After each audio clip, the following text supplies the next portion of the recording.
Okay, the objectives of this lecture, by the end of this hour, you're supposed to understand what is the remodeling of the skeletal muscles. Keep silent. Keep silent, okay? Listen to the lecture. Feel relaxed and just listen. If you have the ability to talk a lot, you will discuss instead of me, okay? So just listen to what I'm saying. It's a very important lecture.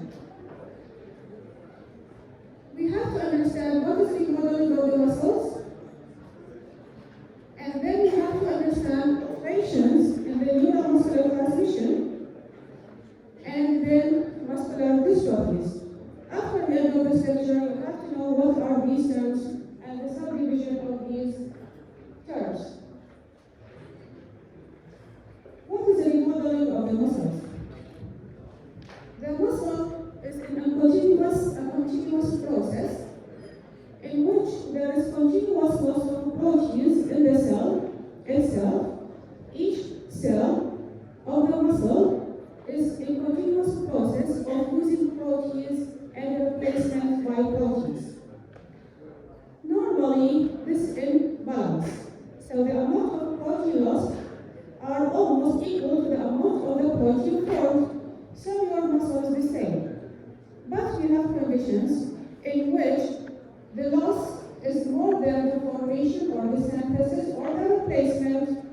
In this condition, what is going to happen, in your opinion, if the loss of the protein inside the cell is more than the synthesis? What is going to happen to the cell? Yes, what is atrophy?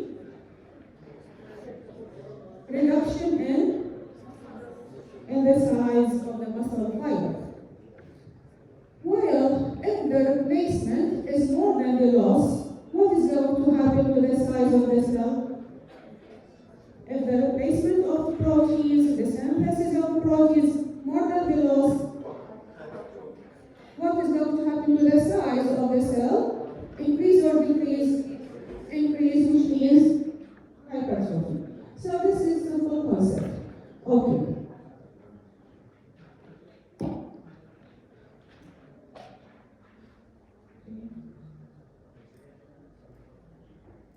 Let's see now what is atrophy. Atrophy, you can call it even hypertrophy, but simply just say atrophy. Okay. In atrophy, there is decrease in the size of the cells through loss of the proteins, as we said exactly, and the net result, not single cell reduction in size, but the whole cells of the muscle are going to reduce in size. So the net result is a reduction in the size of the whole muscle. Okay? So clinically will be evident as atrophied muscle. But the number is not changed. Keep in mind that the number is usually not changed unless in severe atrophy, some cells will undergo death by apoptosis. But in general, the number is the same. The reduction in the size of the muscle in general is related to the reduction in the size of individual muscle fibers. Now, which muscle of them or which leg is abnormal? This is right, this is left. Which one is abnormal, the right or left? Which one is the normal? Right is normal. What about the left? What happened to the left leg? Yes, there is a reduction in the size of the muscle. This is the atrophy. You can judge easily that you can compare. So you can see that the muscles on this side are atrophied. Keep silent. So again, the whole problem lies in the reduction in the size of the individual cell fiber. And why this happened? Because of the reduction in the supplement to the cells. So the oxygen supply, the nutrition supply, maybe nerve stimulation, hormonal, anything of these going to reduce, the cell is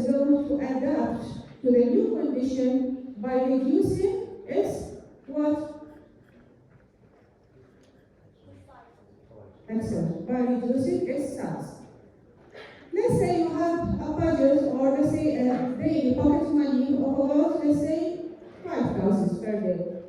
And you can do certain things by these 5,000 per day. You can say that I will go maybe outside with a friend, I will buy some kind of juice or some kind of food or shawarma or anything. But if I suddenly or gradually minimize your budget or pocket money to 3,000, 2,000, and then I end with you with 500 per day, what shall you do? You are going to minimize your activities, right? To adapt the new condition. You are going to minimize your requirements. Instead of going outside, you will keep at home, for example, to save some money. And instead of buying maybe shawarma, you may buy something, let's say, Indomie or anything. So you are going to reduce your requirements to adapt the new supplement. So this is exactly what happens to the cells here.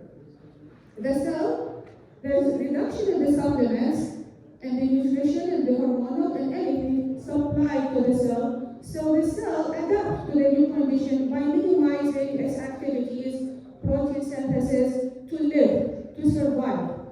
The cell will not die, it will survive, but with minimum requirements. This is the idea of atrophy. Now let's have a look at some of the causes of atrophy. There is a long list of causes, and you may add other causes and other references, but the main causes are reduction in blood supply, reduction in nutrition, reduction in the mobility. In this case, you can call it disuse atrophy. Disuse means you are not using your muscles, so this leads to reduction in the stimulation and subsequent atrophy. Reduction of the nerve supply or loss of the nerve supply by surgery, by trauma, by anything. Aging by itself is a cause of reduction in the muscle size. You know that our body in the metabolism state, there is anabolism and catabolism. If the anabolism, usually in younger ages, predominant anabolism. If the catabolism is more, as in aging, with aging, the catabolism, or in fact, let's be specific, the anabolism is reduced with aging. So catabolism will predominate. This will lead to atrophy of many organs, example, skeletal muscles. Genetic is another cause in certain conditions. We call it muscular dystrophy. We are going to discuss this today. Decreased hormonal stimulation also can be a cause for reduction in the size of the muscles, especially androgen hormones and the growth hormone. And some studies also prove that estrogen hormone also play a role. So reduction of these hormones also lead to atrophy. This may happen with aging or restrictive diseases and will lead to atrophy. Now have a look at this image. Give me one of the causes that may affect this person or this patient. What do you think? The atrophy, is it localized or is it generalized? Generalized atrophy. So choose some of the examples or the causes and apply it here. Nutrition, yes, very good. Nutrition affects the whole body. So one of the causes for this type of atrophy, you can put nutrition. Good. What else? Genetic, very good. It can be genetic. It can be genetic deficiency of certain proteins that I will discuss later on. That may be the cause of this atrophy. What else? Nerve supply. Yes? Nerve supply. Nerve, usually localized, whether it's a trauma or surgery, but can be. If the problem is in the, let's say, paraplegia, that is loss of the nerve stimulation from the neck, complete paralysis of the whole body, it's okay, good, yes. So it can be also due to nerve problem or spinal cord injury at a high level, maybe at the neck, leading to wasting or atrophy of the whole muscles. So you can conclude, well, in the first case here, it is localized cause here for localized, where is it? This one. Give me a cause from the list that you can apply for this leg. Yes? Just raise your voice. Nerve supply. Nerve supply, very good. There's maybe a nerve supply problem here at any level. Supplying this leg leading to paralysis of wrist muscles or with later on atrophy. What else?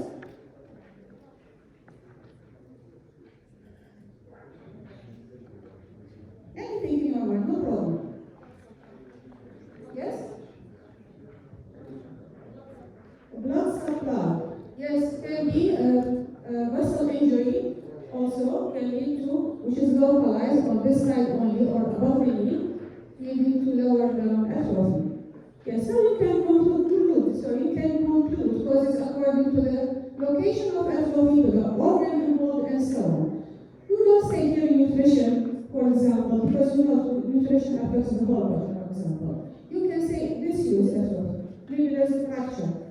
And because of the fracture, it takes time to heal, and this was maybe immobilized for months, leading to atrophy, and so on. So you can conclude according to the organ affected. Now, I will show you just, let's say, microscopical. I think you have an idea about the microscopical changes from the first lecture.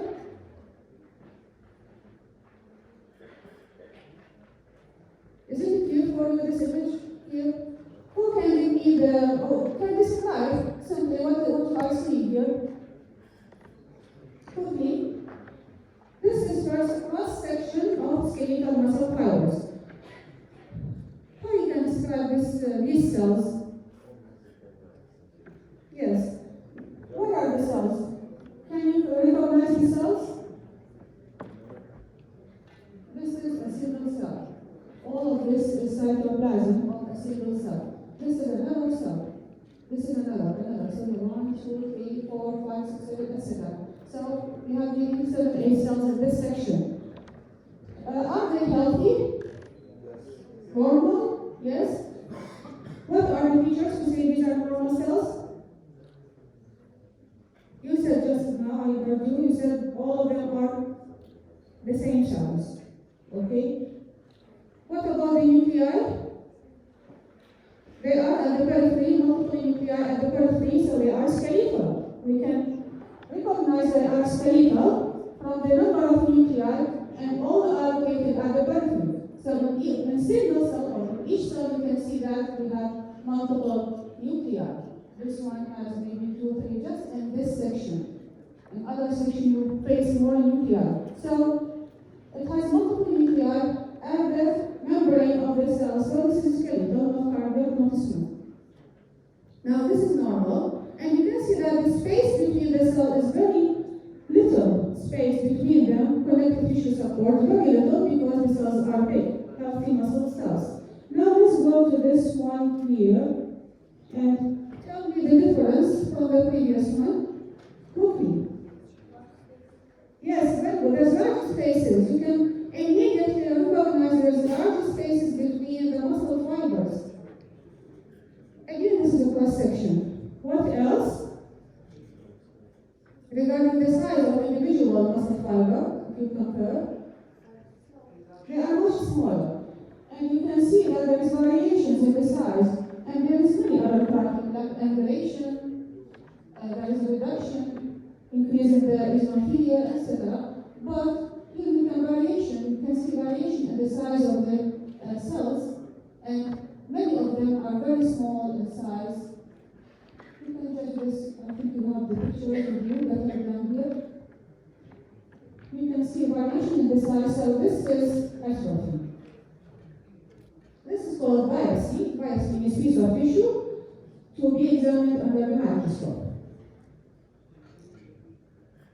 Now, muscle atrophy with age, let's say that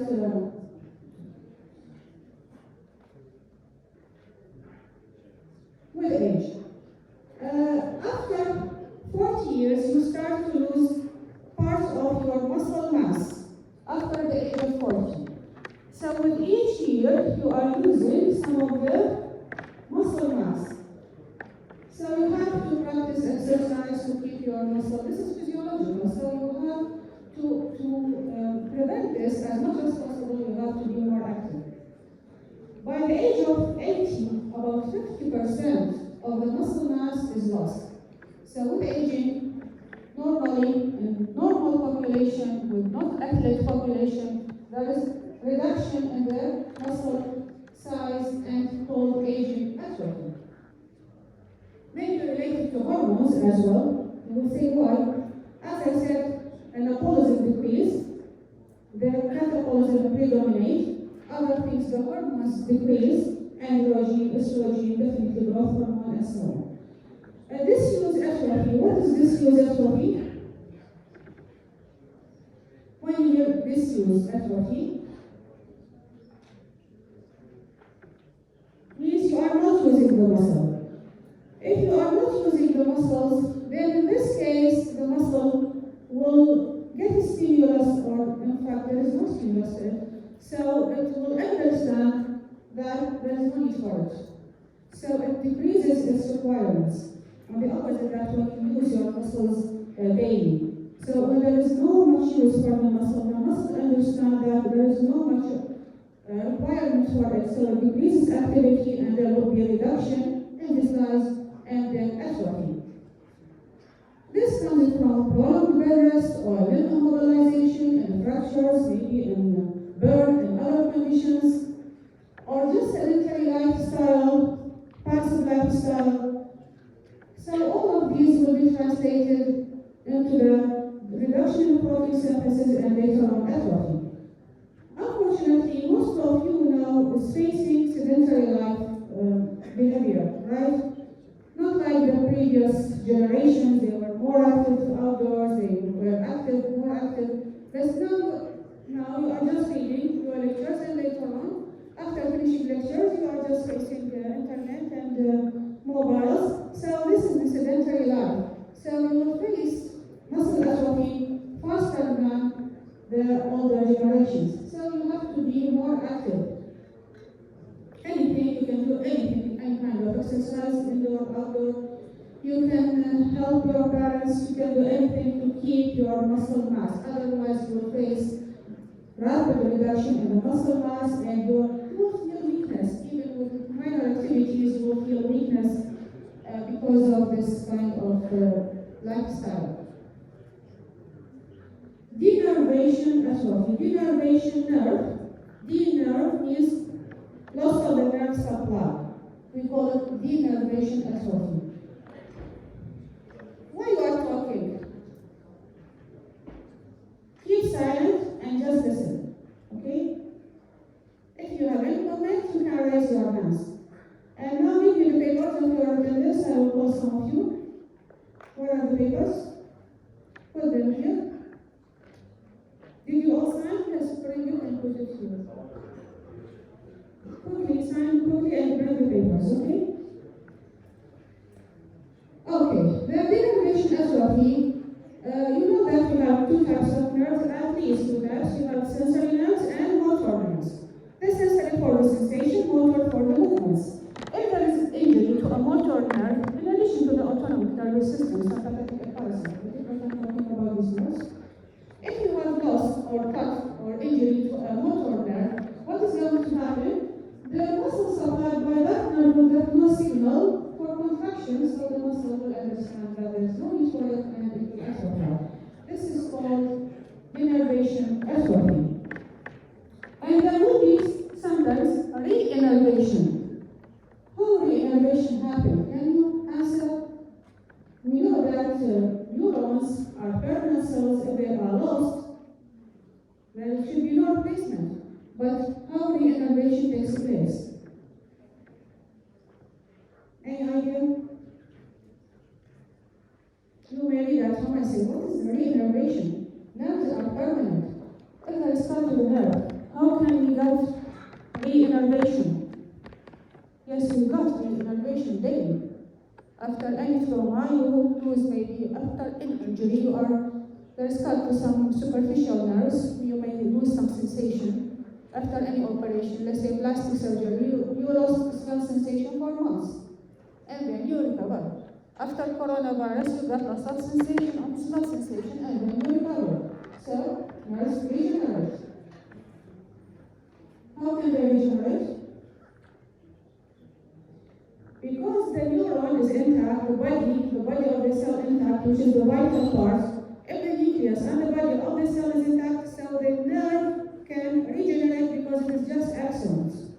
You know the nerve cell, it has body, and the brain, and the spinal cord, and it has axons. The axons stand as nerves. When there is cut to the nerve, which is the axon only, so it can elongate because the neuron is intact. So this is why you gain re-innervation and you get sensation, or if there is motor nerve injury, you get re-innervation and you can move your limb later on again. Now, let's talk about the other adaptive response, which is hypertrophy. Hypertrophy is increase in the size of the cell as a result of increase of the proteins in the cell, and the net result increase in the size of the whole muscle. So if you see a person with big muscles, you should not think that there is increase in the cell number in that person, but there's just increase in the size of the cell, not the number. Why not the size? Why not the number, only the size? Why there is no increase in the number of the cells and the muscles of person with bigger muscles than the other with wasting or atrophy? This is a very easy question. Yes? Because? Why there is no increase in the number of the cells? This is an answer, but not my question precisely. Yes, please? Because? Yes, very good. Excellent. Why? Again? Why there is no increase in the size? Why the muscle adapts by increasing the size, not the number?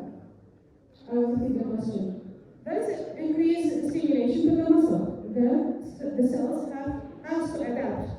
Each cell has to adapt to the new condition, to the overstimulation. They increase just by increasing their size, not by their number. Why they don't respond by increasing their numbers? They don't divide simply, yes, because they are permanent cells. Just like in neuron, skeletal muscles, cardiac muscles, and neurons, these three, neuron, skeletal muscle, cardiac muscles, they can never divide. So when they are lost, there is no replacement. They are replaced by fibrous tissue. When they adapt, they have to increase their size only. This is related to muscles, okay? Cardiac muscle and skeletal muscle adapt by increasing their size only. By laying them more collagen, they get more proteins inside, and so on. So everything in the hypertrophied muscle is more than normal. The enzyme, the glycogen storage, the mitochondria, the blood flow, everything inside the skeletal muscle, hypertrophy is more than normal. But the size is the same. Sorry, the size of the number, which is the same, blank the same. The cells should be the same size. What is increasing again in this condition in hypertrophy? Size. What is this? Good. Now let's go to the causes of hypertrophy. In general, there are two causes only. Okay, two causes mainly for hypertrophy. The first one is the increased demand or workload. So if you apply more workload on the muscle will adapt to this new condition. And this should be not temporary for 1 day or 2 days and then you stop the work. It has to be regular and continuous. So the muscle will adapt to this new condition by increasing its power. To increase its power to carry this workload by increasing its cells and the proteins. Increase the myosin filament, the actin filament, the protein, the glycogen storage, everything will be increased. The blood supply, the mitochondria, and so on. Cardiac, though it is not our subject, but also adapt in the same way. they are also striated muscles. They adapt by increasing their size. So when there is, let's say, a patient with hypertension, uncontrolled hypertension, that's to say high blood pressure always, though with or without medication, but it is high blood pressure. So the heart has to pump the blood against this resistance, which is the resistance of blood. So this workload, which is continuous daily, it will lead to enlargement of the heart. This is unhealthy, definitely. And this enlargement of the heart is not related to increase in the number of the cells, it is just related to increase in the size of the cells. The other condition is hormonal stimulation. You may stimulate a muscle to grow or just to, let's say, enlarge by hormones. And the hormones again may be as androgen, estrogen, growth hormone, and other factors like growth stimulating factors and other types of proteins. But the best example of hormonal stimulation, which is physiological also, is in smooth muscles.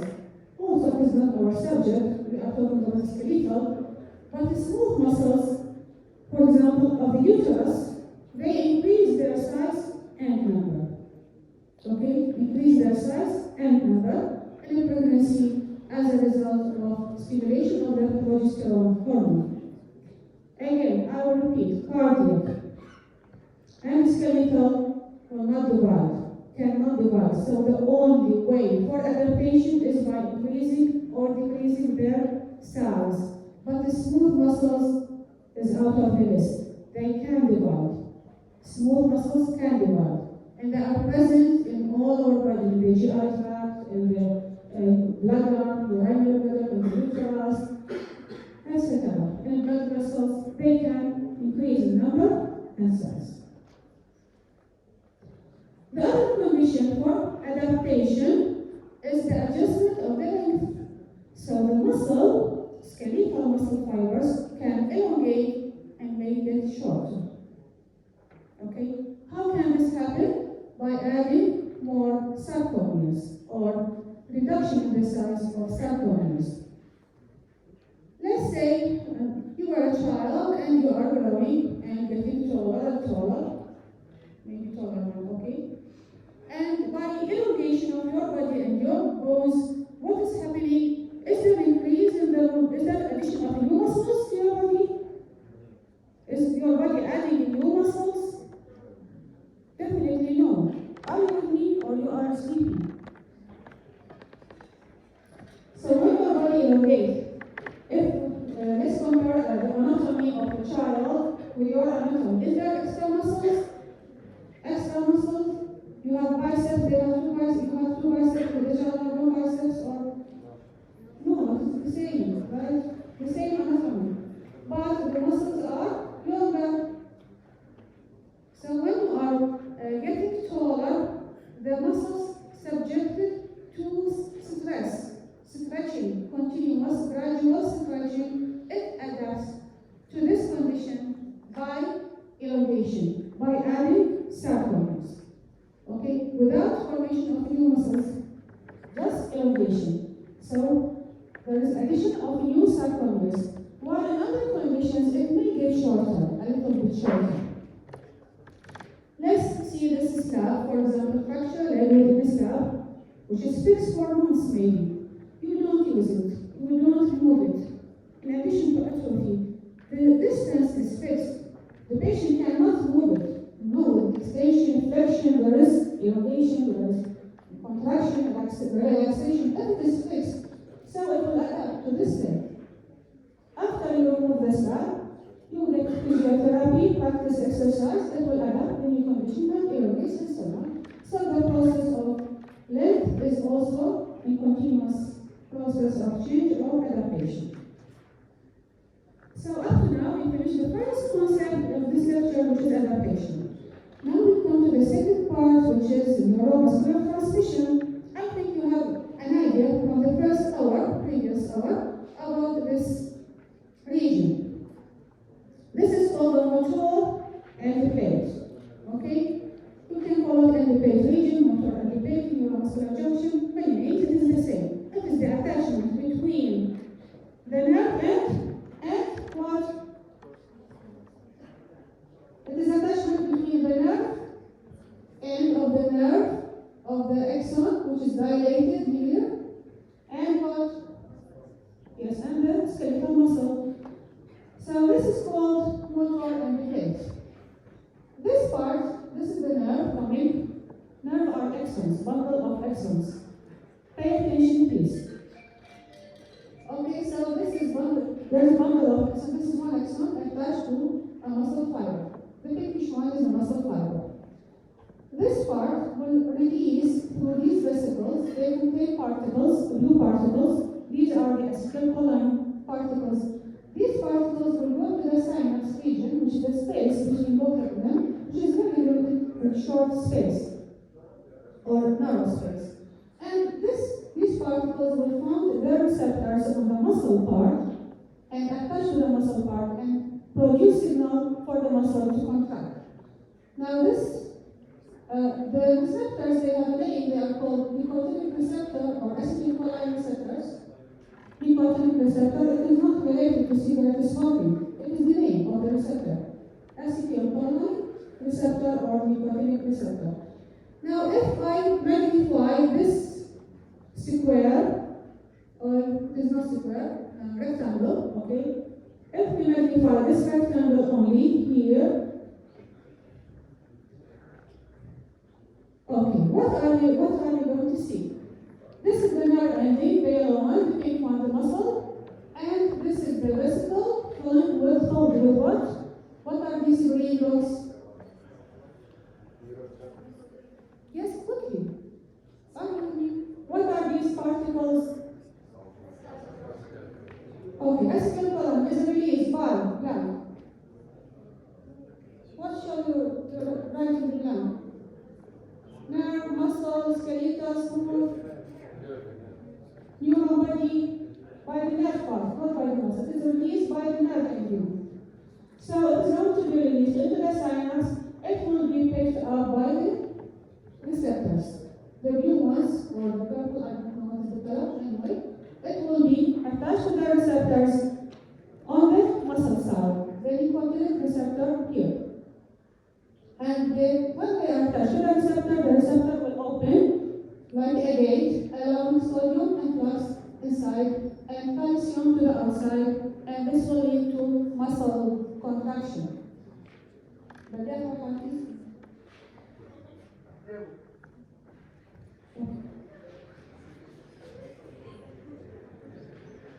Okay, so what happens here? By this muscle will understand this signal as contraction, so the muscle will contract. There is an enzyme here which is not written in this diagram, but it is very, very important enzyme. At this space, it is present in this space. It is called acetylcholine esterase. Acetylcholine esterase. What do you understand when you hear acetylcholine esterase? What is its function? Yes or what? That's it. So it is going to break down which particle?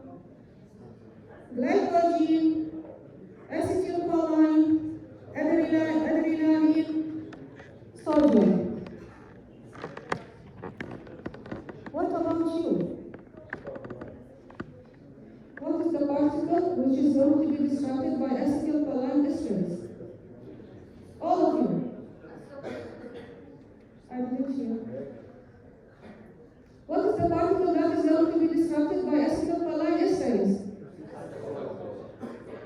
Acetylcholine. So the target of the enzyme is to break down these particles to end the contraction. So contraction is just when the particles attach to the receptor, the muscle contracts. Shall it continue contracting? No. What is there inside this region? An enzyme. What is the function of the enzyme? Breaking down of this particle to end the contraction. This is normal. Then we come to the not abnormal, definitely. We are talking about the abnormalities. So the abnormality of this region The first famous disease, you will face it in hospitals a lot, it is the myasthenia gravis. Myasthenia gravis is a abnormality in this junction, in the neuromuscular transmission and junction. First, it is an autoimmune disease. What is the meaning of autoimmune disease? Yes, excellent. A disease against our own body. There is destruction to our own body by our own body cells. There's a problem.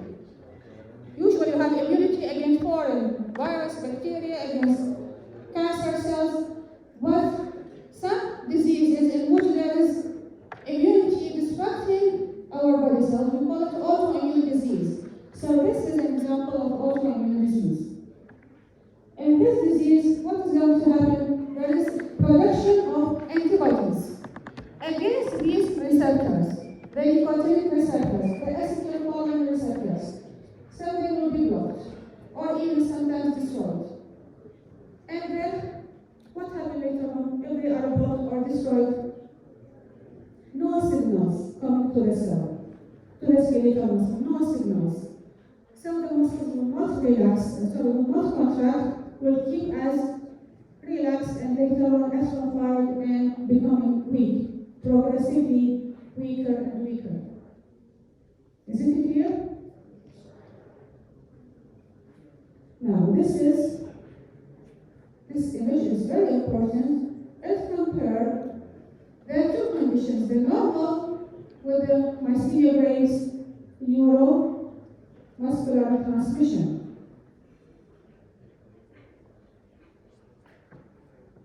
Give me a difference between image here, let's say, right and left.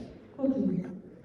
What are the differences between normal population and a person with myasthenia gravis? In this region, which is the pathogenesis here, the pathogenesis is the mechanism of the disease in this area only. The whole body is normal. But the problem is the neuromuscular transmission, leading to this weakness, generalized weakness of the patient. What do you see differences between these two images? Yes? Excellent. Yes?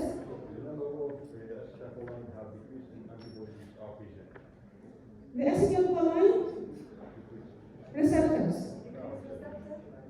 Very good. There is reduction in the number of receptors. These are the receptors on the membrane of the muscle, which is the skeletal muscle. Here you can see that much less receptors. The number of the receptors is much less, number one. Number two, your colleague said, there is a new thing, the antibodies. Okay, what else?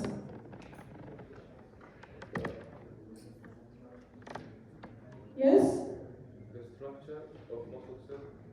The structure of? Muscle cells. Yes, exactly. Nice, very nice. Here we have folds. Here it becomes flattened. Flattened neuromuscular region. The flattened end plate. It is the end plate. It is flattened here. This is third. And definitely subsequently what else?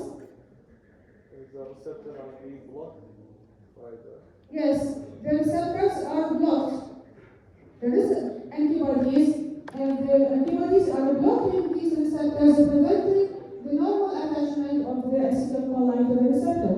So they will not be transmitting any impulses. Receptors are blocked. Very few receptors are free that can bind to the particles and can give weak contraction. And you can see that the distance here is very short and the distance here is very long.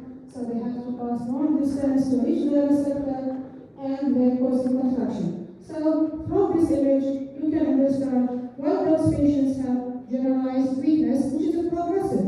It is not sudden, it is progressive over months and years. The patient notices weakness of the muscles. The problem, they found that there is a problem with those patients causing or behind these antibody production, which is called the thymus. What is the thymus? Many students, when I say thymus, they jump and say thyroid. You know the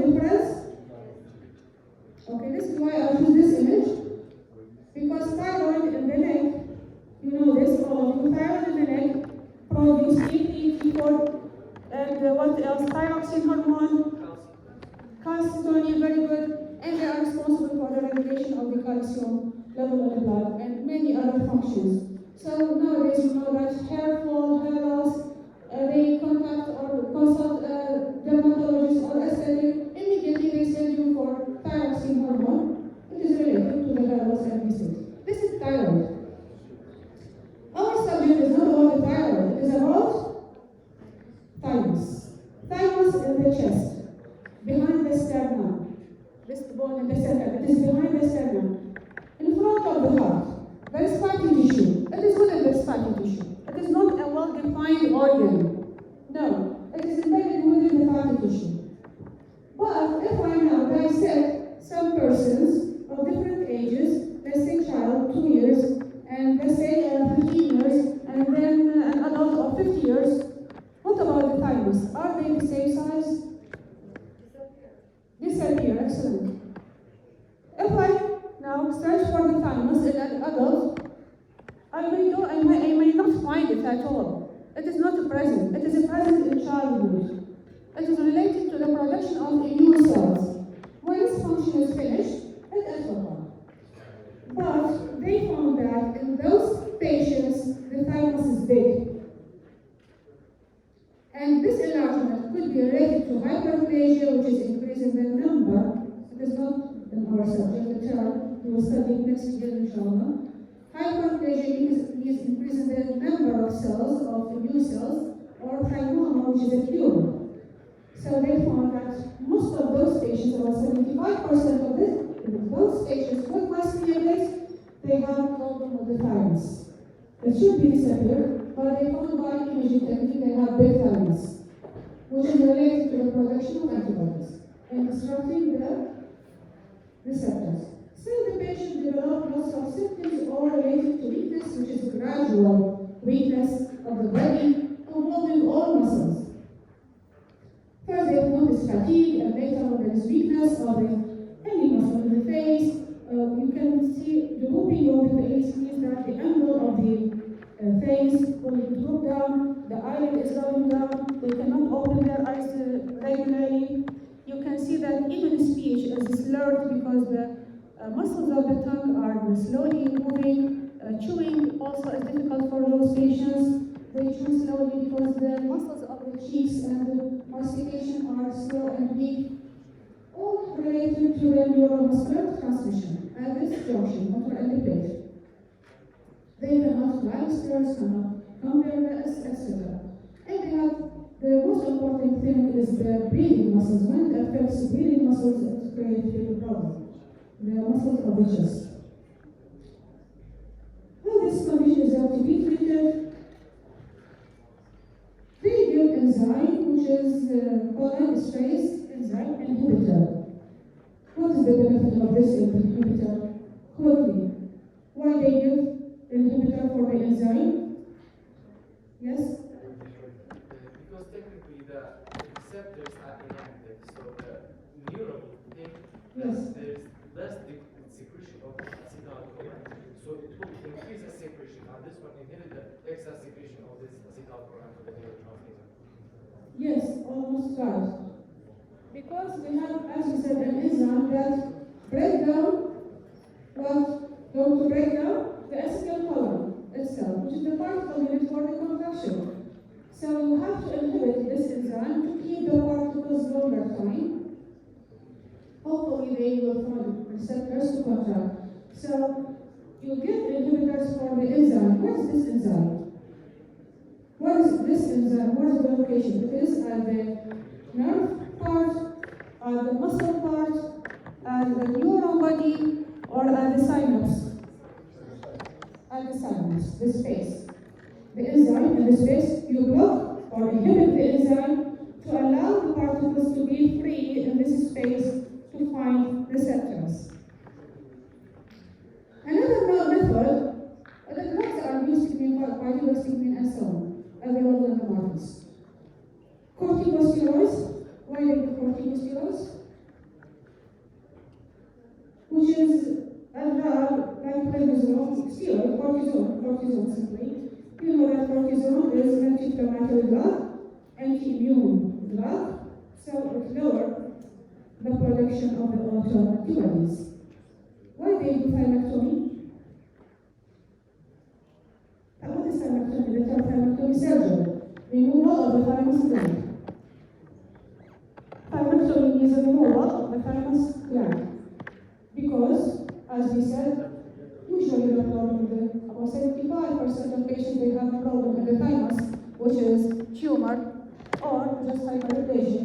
So when they remove it, majority of those patients improve. There is another condition, almost similar, but only similar in the location of the pathogenesis. It is again in the neuromuscular zone, in this area. It is botulism. Botulism is toxicity. Toxicity. That's to say there is toxin produced and the human being ingests this toxin and this leads to rapid and fatal condition. If you cannot catch the patient early, the patient will go into rapid paralysis and death. It is kind of toxicity. It is produced, the toxin is produced by bacteria which is called Clostridium botulinum. And these bacteria are present in the soil, in the untreated water, in canned food. What is canned food? Give me an example. Anything in seconds. Okay, so when there is little preservatives or badly preserved canned food, let's say, go to Brasilia, go to Archicus, go to else. If there are bad qualities, the preservative is little, so this will allow bacteria to grow inside and release their toxins, which cause paralysis and rapid death. So this condition is produced by a toxin. The cause behind this toxin. Stop talking, okay? Where is the paper of this? What are the papers? Bring them quickly. Now, what is the mechanism and symptoms of this condition? This toxin inhibits the release of these particles. So this is the main problem. The toxin, the botulism, or the toxin produced by the bacteria, it will inhibit the release of the particles itself from the nerve ending. So there is no acetylcholine release. And the acetylcholine is responsible for the contraction. If there is no acetylcholine, what is going to happen if there is no acetylcholine? Yes? You? 1, 2, 3, 4, 5, 6. Together.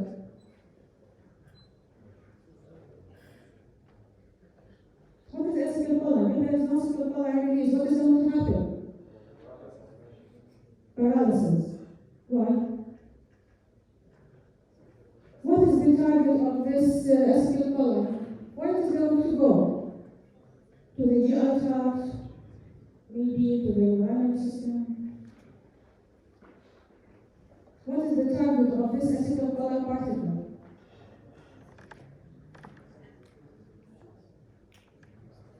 Where is the receptor? Yes? Yes. Very good. Okay. So once there is no release, so there is no stimulus for the muscle to contract. And the muscle will be just paralyzed. And the condition starts at the face, then progress to the lips, and then spread to the other muscles. When it involves the respiratory, and sudden involvement of the respiratory, it causes death. Before going to the management, just a note about Botox, because you all know Botox, so when we talk about botulinum, we have to know what is Botox. Botox is the toxin itself. It is given as injection in the forehead, in the face, to prevent or cause paralysis of these muscles. And when it causes paralysis, so definitely there is no ripples of the skin, or no expression of the skin. So it is given for cosmetic reason. This is managed managed medically. They dilute the toxin, they manage it by other medications and other chemical compounds to be more or less safe, but it is the same toxin, it is the same. It is toxin, it is given in the muscle, reaching the neuromuscular transmission zone or junction, prevent acetylcholine release. So you have to understand it.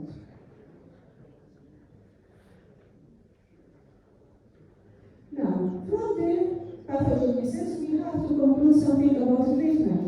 So how you are going to treat a patient suspected to be case of botulism, which is toxicity. You will see the patient and from the history you think it is toxicity.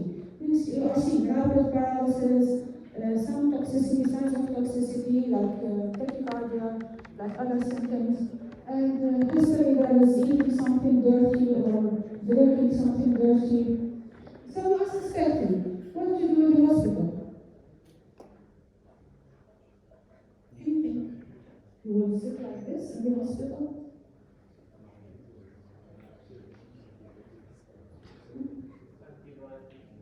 Antibiotics. Okay, you can do because there's contamination. But more important than antibiotics, you are now saving the life. Yes? Breathing? Yes, very good. Very good. The most important thing you know, the cause of death really is breathing, paralysis of the breathing muscles, so you put the patient on ventilator. Excellent. What else available in the hospitals quickly when you are thinking of certain toxicity? You give the antidote. Excellent. You manage immediately and go search for the antidote or the antagonist of this toxin and give it and the IV immediately to prevent the progression of the condition, and gradually the body will get rid of the toxin inside. Keep the patient on ventilator, support oxygen, breathing, and the condition will gradually improve. But this will be in very good time because it is emergency. Now the last objective of this lecture is to understand muscle dystrophy. Also you will face this, though it is rare, but you will see it through your life, which is muscular dystrophy. It is a genetic kind of, or a cause for muscle atrophy. It is a genetic cause. In this condition, muscle dystrophy, there is inheritance disorder. In this condition, there is a protein which is called dystrophin protein. Dystrophin protein. What is this protein? This protein is present in the cell membrane of the skeletal muscle and cardiac muscle. Dystrophin protein.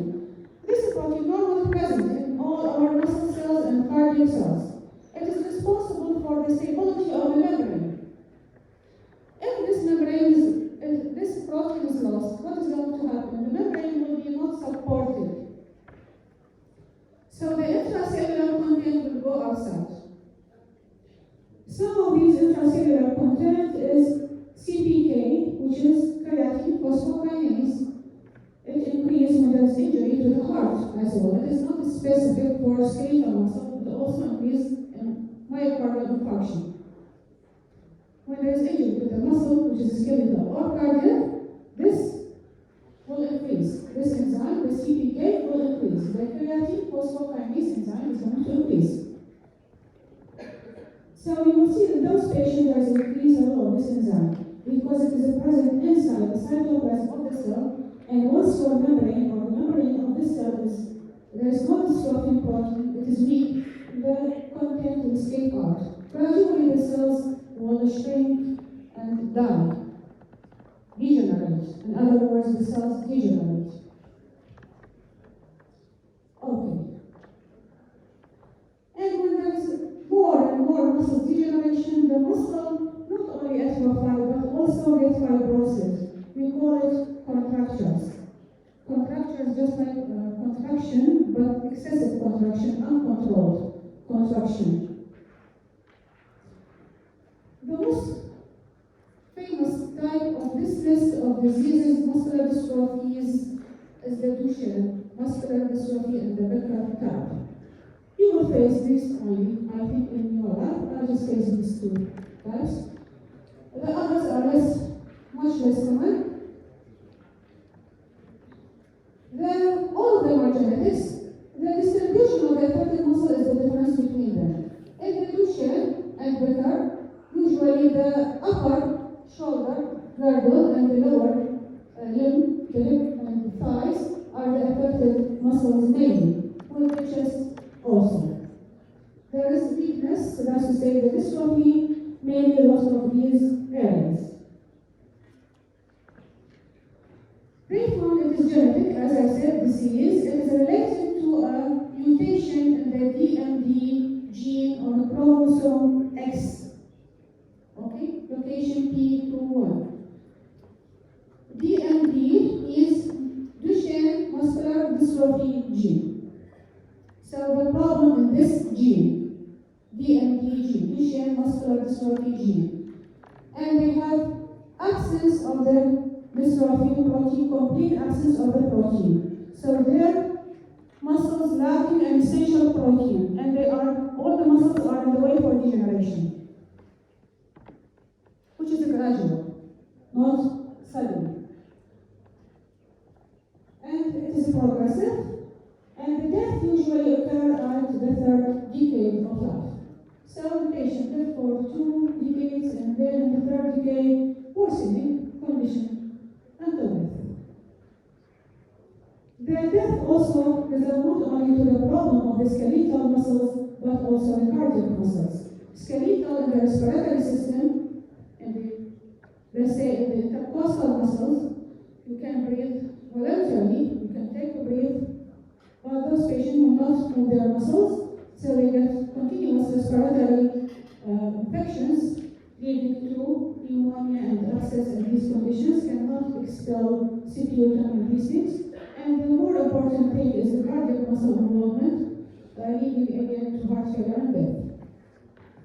Third decade. Give me an age in the third decade. Any age in your mind. Third decade.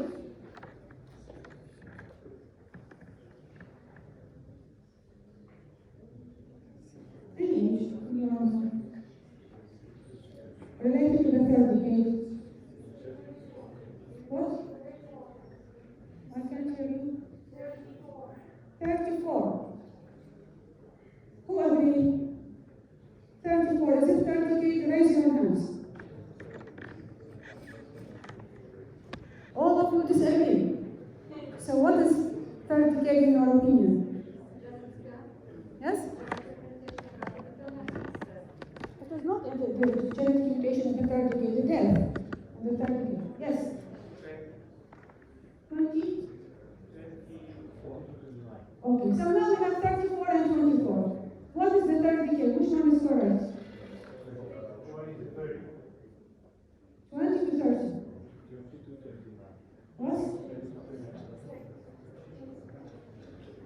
What? What's your age now? How old are you? Now? 18? In which decade you are? In the first? Second. So, 21 is your in the third decade. So, you are correct. And another one here, 20 to 30. Above 30, 34 is which decade? Fourth decade. Okay? So they don't get, there's exclusions definitely, but usually most of the patients die with the third decade, is between 20 to 30 years of age. Okay. Now, let's see the pathogenesis again. We are pathologists. I'm a pathologist, so I deal with biopsy, tissue biopsies. I think this image is clear. You can see it with your lectures, mental lectures, or if we take a muscle biopsy, part of the muscle, of the affected muscle, from the, usually they take biopsy from the thigh. The muscle of the thigh is big and accessible. They take a small piece from the muscle, send it to our labs, and then we stain it. This stain is special, which is called dystrophy for this protein. It only highlights this protein, only. It doesn't show anything else. So, in normal muscle, for control, we put normal muscle. What is highlighted is the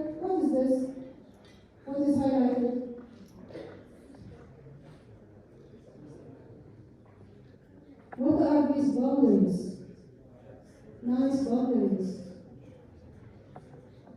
Yes? Connective tissue. Yes? Excellent. Dystrophy in the cell membrane. So it highlights the cell membrane only. It doesn't highlight anything else. If you have something highlighted, it is membrane. So these are the membranes of skeletal muscle fibers. The membrane of skeletal muscle fibers. This is normal because all of us have dystrophy in the skeletal muscle fibers. But the patient biopsy is like this. Is there anything highlighted? So there is complete absence of the dystrophin protein in those patients. This is the main problem leading to leakage of the protein from the cell to the outside. Means it is weak cell membrane and the cell is going to degenerate. Just after the review for this image, look to this one here. What do you know about the skeletal muscle membranes, all of you? What is the skeletal muscle fibers?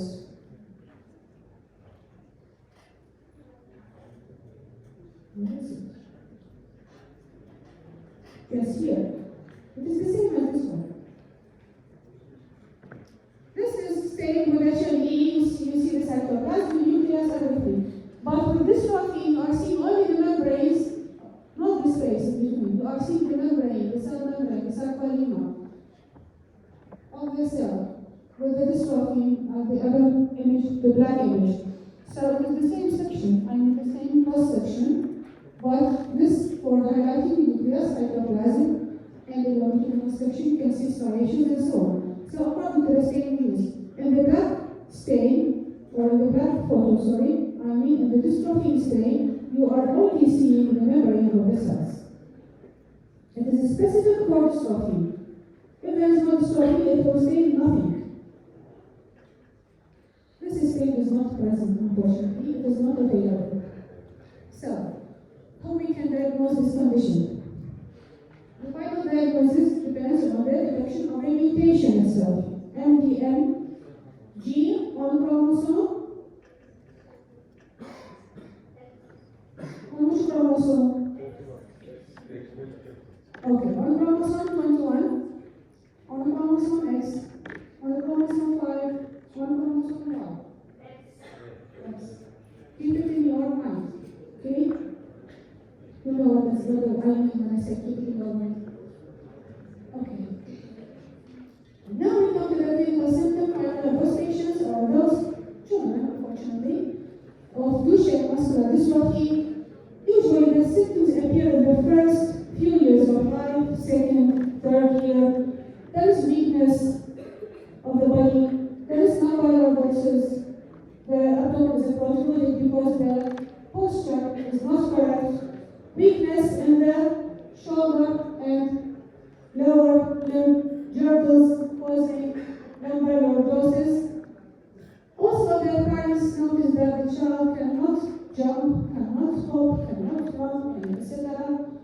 And it is gradual.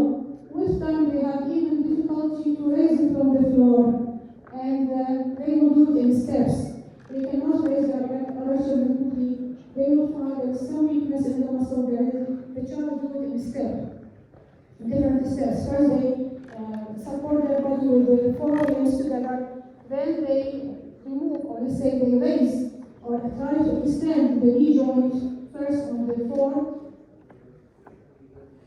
limbs. And then they extend the knee joint, trying to extend the knee joint with the support of the upper arms, and then they push the knee joint to extend the knee joint. They cannot extend it. So this is called the lower sign. The steps are called lower sign. So this indicates there is something very serious that the child is suffering from weakness of the muscles. It is a genetic disease. There is a protein loss from all the muscles, skeletal of the body and the